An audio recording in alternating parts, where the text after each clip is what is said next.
இன்னைக்கு நம்ம என்ன பார்க்க போகிறோம்னா இட்லி சாம்பார் எப்படி செய்யலான்னு பார்க்க போகிறோம். இட்லி சாம்பார் செய்கிறதுக்கு ஃப்ரெஷ்ஷாக சாம்பார் பொடி நுணுகணும்.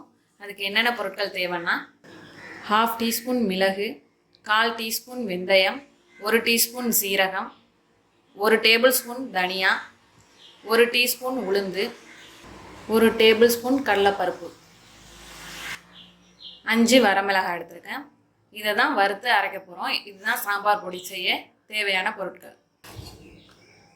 1 கப் துவரம்பருப்பு எடுத்து 1/2 அன் ஹவருக்கு முன்னாடியே தண்ணியில் ஊற வச்சு எடுத்திருக்கேன். அதிலேயே 2 பெருங்காயத்தூண்டையும் ஊற போட்டிருக்கேன். 10-15 சின்ன வெங்காயம் எடுத்திருக்கேன். 2 பெரிய வெங்காயம் எடுத்திருக்கேன். 1 தக்காளி, 3 பச்சை மிளகாய் ரஃப்பாக கட் பண்ணி வச்சுருக்கேன். என்ன காய் சேர்க்கலான்னா கத்திரிக்காய் சேர்த்துருக்கேன். 1 கத்திரிக்காய் தண்ணியில் வச்சுருக்கேன் கருத்து போகாமல் இருக்கிறதுக்காக. 1 உருளைக்கிழங்கு, 1 கேரட், உப்பு தேவையான அளவு, 1/2 டீஸ்பூன் மஞ்சள் தூள், ஒரு சின்ன துண்டு புளியை தண்ணியில் ஊற வச்சுருக்கேன். எண்ணெய் தேவையான அளவு, தாளிப்புக்கு கொஞ்சம் கடுகு, 2 வரமிளகாய், கருவேப்பிலை எடுத்துருக்கேன். அவ்வளோதான். இப்போ செய்ய ஸ்டார்ட் பண்ணலாம். ஒரு குக்கர் எடுத்துக்கிறேங்க. அதில் ஊற வச்ச துவரம்பருப்பை சேர்த்துப்போம். இப்போ காயெல்லாம் சேர்த்துக்கலாம். கத்திரிக்காய்,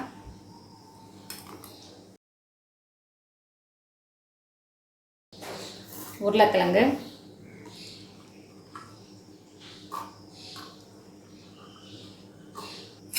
கேரட்,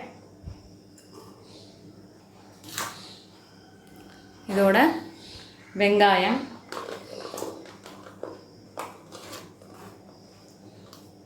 தக்காளி, பச்சை மிளகாய் எல்லாத்தையுமே சேர்த்துக்கிறோம். சேர்த்துட்டு கொஞ்சமாக மஞ்சள் தூள்,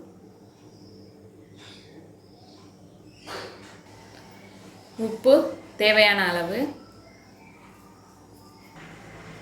அதோட 2 கப் தண்ணி சேர்த்துக்குங்க. அதோட மூடி போட்டு 4 விசில் விட்டுருவோம். இப்போ ஸ்டவ் ஆன் பண்ணி 4 விசில் விட்டுருவோம். அதுக்குள்ளே நம்ம வறுத்து அரைக்கிறதுக்கான மசாலாவை தயார் பண்ணிடலாம். இப்போ ஒரு கடாய் வச்சுக்கோங்க. கடாய் சூடாகட்டும். வறுக்கிற எல்லாத்தையும் வறுத்து எடுத்துக்கலாம். வரமிளகாய், கடலைப்பருப்பு, உளுத்தம்பருப்பு,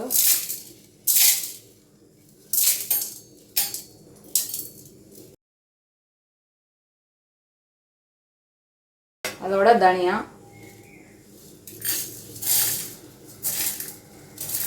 சீரகம், மிளகு, வெந்தயம் எல்லாத்தையுமே சேர்த்துக்கிறோம்.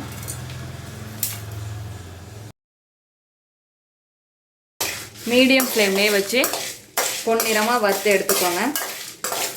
இந்த வாசனை வந்தோன்னே ஸ்டவ்வை ஆஃப் பண்ணிடலாம்.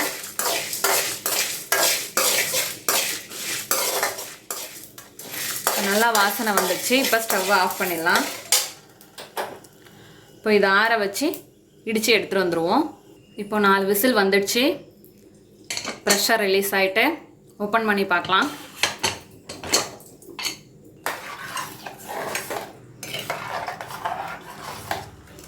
நல்லா வெந்துட்டு காய் பருப்பெல்லாம் அப்படியே காயோடு சாப்பிட்றதுனாலும் சாப்பிட்லாம், இல்லை கடைஞ்சி விட்டு சாப்பிட்றதுனாலும் சாப்பிட்லாம். எங்கள் வீட்டில் கடைஞ்சி விடுவோம், அதனால் லைட்டாக கடைஞ்சி விட்டுக்கிறேன். இப்போது ஸ்டவ்வை ஆன் பண்ணிப்போம். கொஞ்சமாக புளி தண்ணி சேர்த்துக்கலாம்.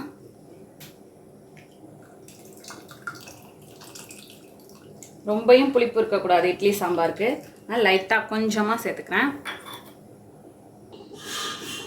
இப்போது நம்ம இடித்து வச்சுருக்க மசாலாவை சேர்த்துக்கலாம்.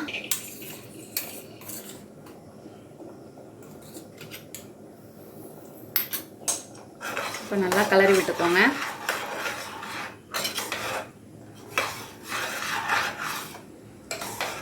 இது கொதிக்கட்டும். லைட்டாக ஓப்பன்லேயே இருக்கட்டும்.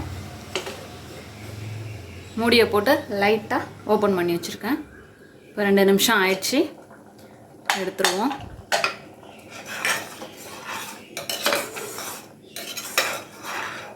உப்பு பார்த்துங்க, எனக்கு கரெக்டாக இருக்குது. வேணும்னா சேர்த்துக்கலாம், ஆல்ரெடி சேர்த்துருக்கோம், வேணும்னா சேர்த்துக்கலாம். அவ்வளோதான். இதை இறக்கி வச்சுட்டு தாளிச்சிடலாம்.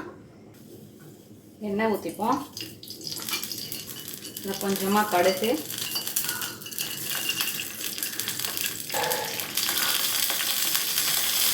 கொஞ்சமாக கருவேப்பிலை, அவ்வளோ. இதுதான் தாளிப்பு. அப்படியே நம்மளோட சாம்பாரில் சேர்த்துக்கலாம்.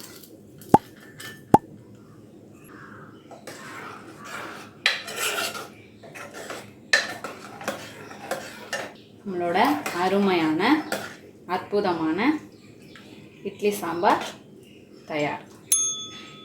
இதே போல் நீங்களும் செஞ்சு பார்த்துட்டு எப்படி வந்துச்சுன்னு கமெண்ட்டில் சொல்லுங்கள். தேங்க்யூ.